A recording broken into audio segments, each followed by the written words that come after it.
So recently I was talking to Tennessee Brando and we were talking about reading comments and basically if we should or shouldn't be reading them. We both kind of decided that even though a percentage of our comments can be cruel and very nasty, we agreed that they offer us insight into what the world is thinking and they can be beneficial in our growth in analyzing today's politics. I personally also think that they offer me the opportunity to critically think about topics and sometimes even respond. Recently I received this comment. It says, "Sorry, Coach D, you just lost a possible viewer with your words. This has nothing to do with race. This has everything to do with rich elite holding power and turning our country into a nation ruled by them. Do I think this administration is racist? Yes, but what is happening has nothing to do with it, and yet you bring it up. I'm an independent that is very upset with the GOP and will not vote for that party at any level until MAGA is gone, but your comments push people like me away." Okay, so this comment was a response to my video about soccer moms finding out. In that video, I said this. In the big picture, it just... So the concept of voting for that again, voting for Elon Musk essentially to wreck people's lives, I can't do it. So let me paint this picture for you.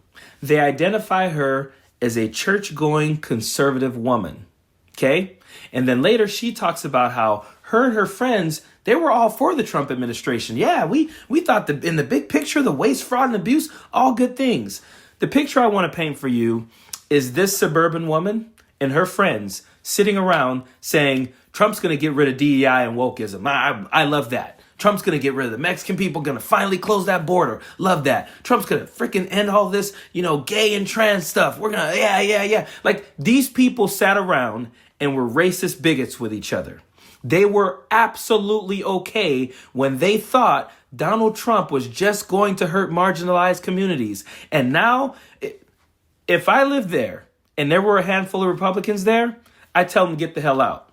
I don't want to sit with you guys now. You don't get to go, oh my God, it's hurting us too. Hey, we should go get with Democrats now and protest this crap. No, you got to go.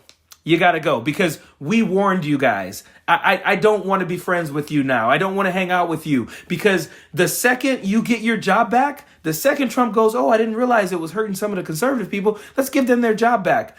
You go right back to being the racist bigot you were before you lost your job. So no, I don't want to sit with people who aren't really changing. The only thing she cares about is her bottom line. That's her money. That's it. If Trump gave her a job and said, hey, I'm still going to be the racist bigot that I was too, she'd be all fine with that. So no, I'm not sitting with these people. Okay, so let's address the first part of this message because it seems like people think they need to do this.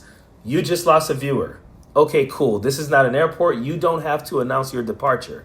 Then he says, this isn't about race. It's about the rich elite holding power and turning our country into a nation ruled by them. 90% of the rich elite in this country are white.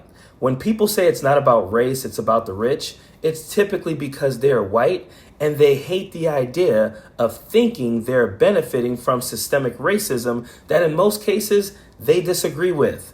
But that doesn't change the fact that this is about race. Then he says, do I think this administration is racist? Yes, but what is happening has nothing to do with it, and yet you bring it up. So we agree that the administration is racist. Perfect. That's a good starting point. Being a racist is a heavy ideology. How can you be racist and not have your decisions guided by that racism? But let's look deeper. Donald Trump campaigned on closing the border because, in his words, Mexicans were poisoning the blood of our nation. He also campaigned on getting rid of Haitian migrants because of the lie that they were eating people's cats and dogs in Ohio. He also campaigned on getting rid of critical race theory, DEI, and wokeism. You and I both know those are buzzwords for anything associated with making black people feel comfortable or equal in America. All of these things were the reasons people voted for him. So how is it not about race? You really have to have your head fully planted deep in the sand to think that people who voted for him after hearing all that shit weren't doing so because of his racist beliefs. So let me be blunt. I do not care if my comments push people like you away. I'm not going to water down my beliefs in order to make them more palatable for you. These things need to be said bluntly. I realize It's very hard for some white people to reconcile with the fact that they benefit from this system even though they don't consider themselves racist. But that is a you problem and not a me problem. In the case of this video, the lady admits that she liked all the Trump and Elon ideas until it affected her. Those ideas were racist. You said it yourself. So how is it not about race? I stand by my most important statement in that video as well. The people who voted for Trump and are now against him because they lost their jobs will be back in his corner the second they get their jobs back. It's because they like the bigotry, they just didn't want their jobs to be collateral damage. Period. Hey, if you like my content, please be sure to hit that subscribe button. Also, check out the merch at leftlaughs.com. As always, I appreciate you guys supporting my channel. Don't want no enemies or ops. Envy in they heart, I tell them stop. Vacation on the yacht.